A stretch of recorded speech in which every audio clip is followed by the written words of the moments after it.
여러분 한 주간 잘 지내셨나요? 오늘은 마가복음에 이어서 누가복음을 좀 함께 살펴보고자 합니다. 누가복음은 4복음서 중에 역사적으로 가장 잘 기록된 성경인 것 같아요. 그래서 성경을 한눈에 보는 파노라마를 하거나 성경의 역사를 잘 이해하기 위해 일반적으로 누가복음으로 성경을 보게 됩니다. 그 신약을 이루는 뼈대를 누가복음과 사도행전으로 이렇게 진행을 해서 역사적인 줄거리를 보게 되는 경우들을 많이 보게 되는 것 같아요. 우리는 이를 줄여서 누가행전이라고 이야기를 하기도 합니다. 누가복음의 저자는 당연히 누가라고 할 수 있듯 누가입니다. 누가는 약간 다른 저자들에 비해서 좀 특이한데요. 이방인이에요. 이방인이면서 동시에 의사였습니다. 이 기록은 이제 후대의 만장일치로 이 복음서는 누가가 썼다라고 이야기할 만큼 이 누가에 대한 저자의 이견은 많이 없었습니다. 아까 말씀드렸듯이 누가는 의사였는데요.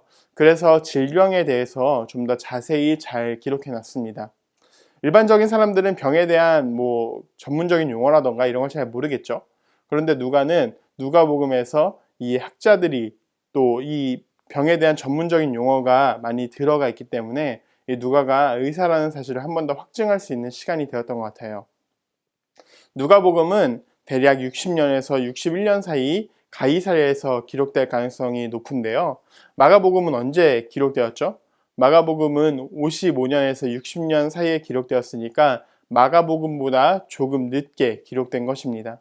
그러니까 마가복음이 가장 먼저 복음서에 기록되고 마태복음과 누가복음이 비슷한 시기에, 그 이후에 비슷한 시기에 기록된 거죠.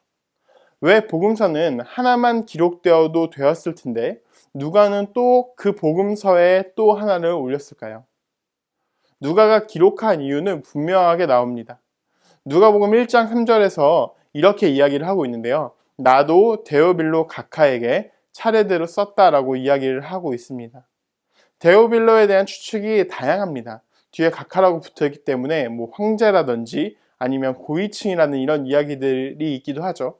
그런데 헬라어의 뜻을 보면 이 데오빌로는 테오스와 필로스의 합쳐진 단어, 합성 단어입니다.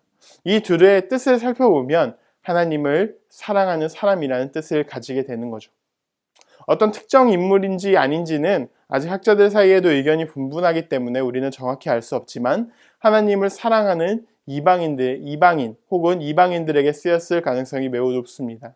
어쩌면 누가는 이방인들에게 글을 쓰기에 최적화된 사람일지도 모르죠. 그는 유다 문학과 신학을 잘 알고 있었습니다. 그리고 한편으로는 헬라와 로마 문화를 잘 알고 있었기 때문에 양쪽의 다리 역할을 감당하면서 글을 쓰기에 부족함이 없었습니다. 특히 또 누가는 어떤 사람이었죠? 이방인이었죠. 그러니까 이방인의 입장에서 쓰기에 전혀 문제가 되지 않았을 것입니다. 그래서 누가복음은 이 역사적인 기록 그리고 다양한 여러 가지들이 들어갔기 때문에 굉장히 내용이 방대한데요. 우리는 이 내용을 6단계로 좀 나누어서 보고자 합니다. 첫 번째 누가가 쓴 것은 서언과 유아기입니다. 예수님의 유아기이죠. 처음에는 시작했던 모습과 또 예수님의 유아기의 모습을 기록하고 있습니다. 그 이후에는 사역을 위한 준비입니다. 세례 요한이 먼저 예수님 오시기 전에 사역을 했고 예수님이 세례를 받으시는 모습과 또 시험을 받으시는 이런 모습들을 기록하고 있습니다. 세 번째는 예수님께서 갈릴리에서 사역하신 모습을 기록했는데요. 이때의 모습을 보면 사람들의 병을 고치시는 모습들이 많이 나타나게 됩니다. 때때로 다른 사람들과 논쟁을 하는 모습들도 물론 기록되어 있습니다. 네 번째로는 예수님께서 예루살렘을 향해 가는 여정인데요. 제자들을 파송하고 바리새인들에 대한 비판 이런 것들이 들어 있습니다. 다섯 번째로 예수님의 성전 입성과 고난 또 죽으심을 기록하고 있습니다. 물론 사람들마다 이 성전 입성과 고난, 죽으심을 두 가지로 분류하는 경우가 있지만 일반적으로는 한 줄을 기록하고 있기 때문에 같이 놔도 괜찮을 것 같습니다. 여섯 번째는 부활과 승천입니다. 부활과 승천이 비록 길진 않지만 따로 구분한 이유는 그 이후에 사도행전으로 연결되기 때문이죠. 승천하시는 모습이 사도행전에서도 나오는데 이것은 사도행전의 누가복음을 이어서 볼 수 있도록 하기 위해서 누가복음에서도 구조를 따로 나누어서 이 시대 이후 라고 이렇게 사도행전으로 연결될 수 있는 연결고리를 하나 만들어 놨습니다. 누가복음은 누가가 이 복음이 진리라는 것을 확증시키기 위해서 기록했습니다. 또 누가복음의 목적은 신자를 확신시키는 것이었는데요.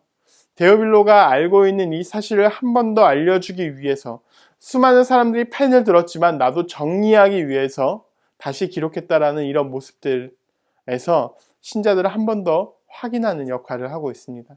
그뿐만 아니라 누가는 이방인 그리스도인들을 위해서 이 누가복음을 썼습니다.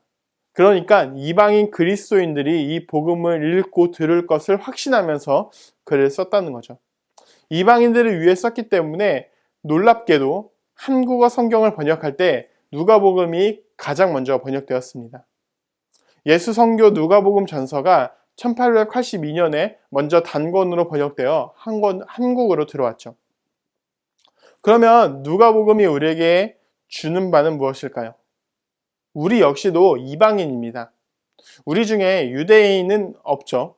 지금 우리는 다 대한민국 국민일 것입니다. 우리가 알고 있는 사실을 한 번 더 확인할 수 있고도 또 우리가 알고 있는 사실이 정말 맞다라는 것을 보여주는 거죠. 사건의 단편이나 또 사건의 어떤 대략적인 내용을 알았던 사람은 이 누가복음의 역사라는 줄거리를 통해서 하나로 꿰어주면서 다시 한번 예수 그리스도를 확신시켜주고 있는 것입니다. 우리는 유대인이 아니기 때문에 우리의 머릿속으로 그런 역사들의 파편들이 들어오면 잘 이해하기 어려울 수 있어요. 물론 우리 역사는 대충 어느 시대인지 다 알 겁니다. 우리 역사는 뭐 이순신 장군이 먼저냐 세종대왕이 먼저냐 그러면 누가 얘기하지 않더라도 다 알 겁니다. 그런데 유대에서는 이런 이야기들을 잘 모르기 때문에 역사적으로 누가가 기록해주고 있는 거예요. 이 사실을 우리가 알고 이방인인 우리가 여전히 구원을 받을 수 있고 이방인인 우리가 예수님 한 번 더 잘 알아가기 위해서 우리가 이 사실을 잘 알고 누가복음을 한번 읽어보는 시간이 되었으면 좋겠습니다.